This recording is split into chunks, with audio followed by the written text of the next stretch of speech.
اللہ الرحمن الرحیم۔ آج کا موضوع ہے اندرونی بواسیر۔ اندرونی بواسیر کو خونی بواسیر بھی کہتے ہیں۔ خونی بواسیر در حقیقت بادی بواسیر کی بگڑی ہوئی صورت ہے، جو بادی بواسیر کی غلط علاج کے نتیجے میں پیدا ہوتی ہیں۔ اس بواسیر میں مقعد کے اندر باہر مسے ہوتے ہیں۔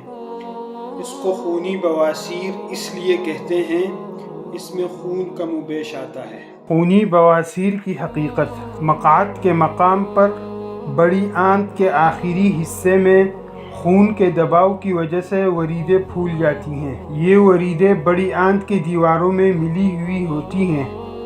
دباؤ کی وجہ سے یہ باہر کی طرف پھولتی چلی جاتی ہیں۔ اس وقت مریض درد محسوس کرتا ہے۔ جب تلخ اور خشک چیزیں زیادہ کھاتا ہے تو آنتوں میں خشکی بڑھ جاتی ہے۔ پاخانہ انتہائی سخت مٹی کی طرح ہو جاتا ہے۔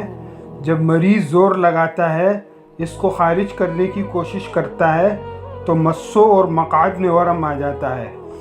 پخانہ کرتے وقت زور لگنے پر کانچ باہر آ جاتی ہے، جس کے ساتھ مسے بھی باہر آیا کرتے ہیں۔ بار بار کانچ باہر نکلتا ہو تو ورم بڑھ جاتا ہے اور شدید درد ہونے لگتا ہے۔ فضلہ انتہائی تکلیف کے ساتھ ان وریدوں کے اوپر سے گزرتا ہے۔ اس کے چبھن سے وریدیں پڑ جاتی ہیں اور خون بہنے لگتا ہے۔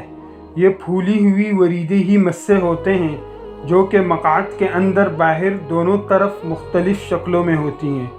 چونکہ اس مرض میں یعنی بواسیر میں مسوں کی دیواریں انتہائی پتلی ہو جاتی ہیں اور خشکی کی زیادتی کی وجہ سے ریاح یعنی گیس کا اخراج رک جاتا ہے۔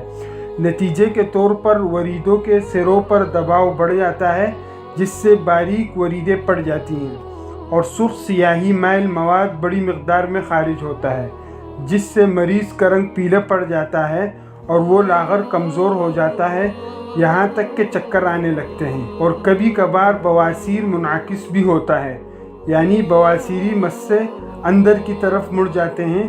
اس سے بھی مریض کو سخت تکلیف ہوتی ہے۔